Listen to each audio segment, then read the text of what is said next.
જય શ્રી કૃષ્ણ, રાધે રાધે. સ્વાગત છે તમારું રાધાસ કિચનમાં. આજે આપણે બનાવીશું ઝટપટ મેંદુ વડા. જેના માટે આપણે જોશે રવો, ખમણેલું આદું, ઝીણી સમારેલી ડુંગળી, ઝીણું સમારેલું ગાજર, ઝીણું સમારેલા મરચાં, તીખાનો ભૂકો છે અને મીઠું છે અને છાશ અને તળવા માટે તેલ. તો ઝટપટ મેંદુ વડા બનાવવા માટે સૌથી પહેલાં આપણે જોશે રવો. એને આપણે એક બાઉલમાં લઈ લેશી.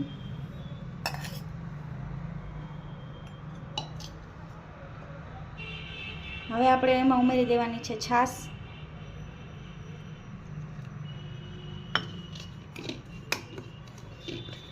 આ બેટર બહુ ઘાટું નથી બનાવવાનું, આપણે એકદમ જાડું બનાવવાનું છે.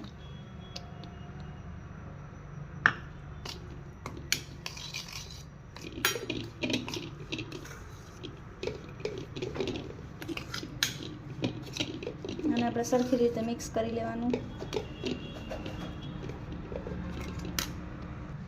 તો હવે આપણે આ બેટર બની ગયું છે. આપણે એકદમ કઠણ બેટર બનાવવાનું છે અને આને ઢાંકીને 15 મિનિટ મૂકી દેવાનું છે.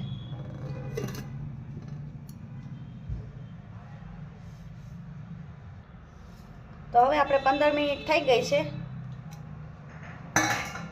અને આપણા રવાનો બેટર પણ તૈયાર થઈ ગયું છે. તો સૌથી પહેલાં આપણે લો ગેસ ઉપર તેલ ગરમ થવા મૂકી દેશું.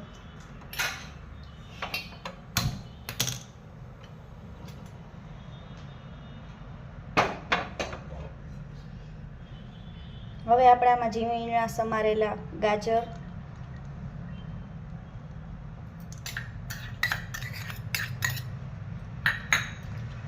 ઝીણું સમારેલું મરચું,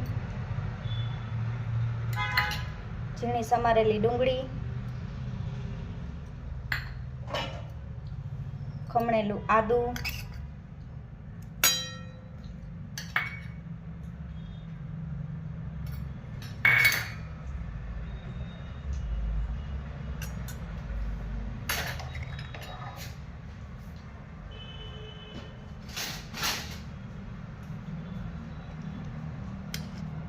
સ્વાદ મુજબ મીઠું અને થોડા તીખા. હવે આ બધું આપણે મિક્સ કરી લેવાનું છે.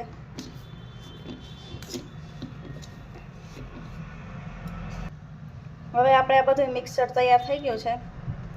હવે આવી રીતે જેમ રોટલીનું ગોયણું તમે લ્યો એવી રીતે હાથમાં લઈ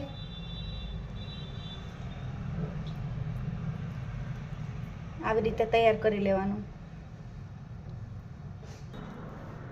હવે આને આપણે તેલમાં તળવા દઈશું.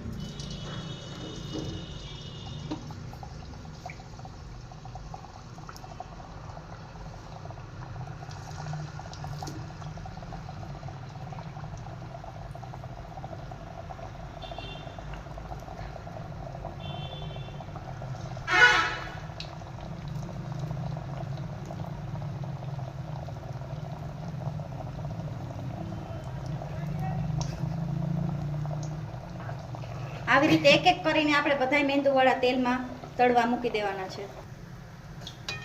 આપણા મેંદુવડા સરસ તળાય છે, તમે જોઈ શકો છો. આ મેંદુવડા એવી રેસીપી છે, તમે સવારના સ્નેકમાં પણ લઈ શકો છો, બાળકોને લંચ બોક્સમાં પણ આપી શકો છો અને ઇવનિંગ સ્નેકમાં પણ લઈ શકો છો. તો તૈયાર છે આપણે મેંદુવડા. હવે આપણે આને તળાઈ ગયા છે, બહાર કાઢી લેશું.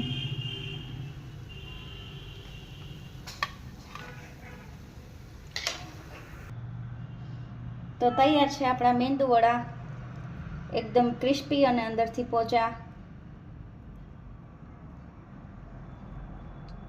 અને તમે સોસ સાથે, ગ્રીન ચટણી સાથે કે સંભાર સાથે પણ લઈ શકો છો. જો તમને મારી રેસીપી પસંદ આવી હોય તો મારી ચેનલને લાઈક, શેર અને સબસ્ક્રાઈબ કરી દેજો. Tata, bye bye.